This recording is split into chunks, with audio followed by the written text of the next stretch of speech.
Sure.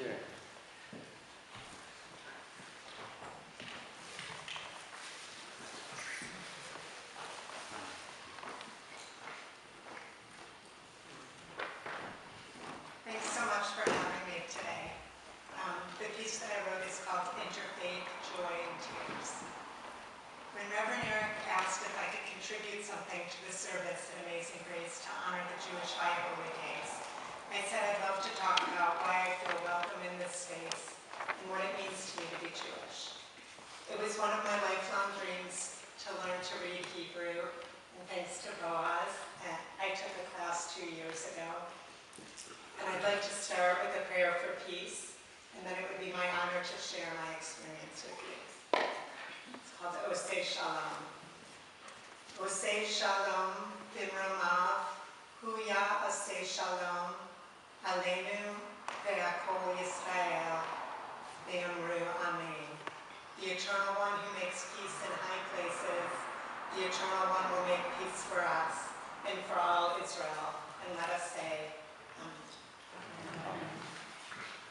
it was a great gift for me to grow up as a cultural Jew and learn Jewish values like tikkun olam, repairing the world, leaving it better than we have found it, and tzedakah, charitable giving. We do not give to charity out of kindness alone. In the Bible, tzedakah means righteous behavior. The root of the Hebrew word is tzedek, justice or righteousness. We perform acts of tzedakah as we seek to create a just world. Tzedakah is fundamental to Judaism. It is at the very heart of who we are as Jews. Tzedakah is not a choice. It is one of the 613 mitzvot, or obligations, to which religious Jews adhere. Many of our sages considered it the most important commandment. Jews also love to think critically about the world around us and debate about absolutely everything, including debating about debating. Jews answer questions with more questions. It's not about finding answers, but about curiosity pulsing through our veins. My sweetheart asked me to attend church with her when we met a year ago. To be honest, I was kind of afraid. Jews just don't go to church as a general. She won me over by attraction, not promotion. Mary would tell me how the congregants were inspirational, non-judgmental, and warm. She told me how joyful it was to sing at church. And I could go on and on. I invited her to my temple, and she said yes without missing a beat. She told me that she loved holy spaces. I'd always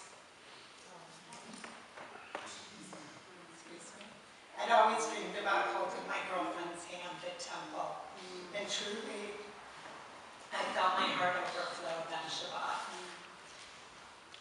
As I fell in love with Mary, I was very aware of how her church community was a fundamental part of her life. It felt contradictory to love her and not be open to one of the places that feels like home to her. The joy and vitality of this space is like love itself. The theory turns into action, and the action creates more of the happiness. I had originally described my temple as the soulful place where it was safe to cry, and this church as the place to experience steadfast joy. What I have found is that each of our spiritual communities has both, and that is the true feeling of home for me. Thank you so much for warmly embracing me here. You are always welcome in my synagogue as well. Lashana Tova, may you have a good year. And I'd like to wrap up with a brief parable that I think you will enjoy. Two brothers in Jerusalem. A long time ago in Jerusalem lived two brothers who were both farmers. They tended their crop on opposite sides of a hilltop. One brother was married and had a large family.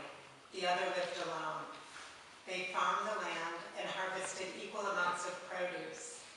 Every night, the two brothers, each in his own home at opposite ends of the field, would lie awake in thought. The brother with the large family would think to himself, "My brother is alone and has no one to take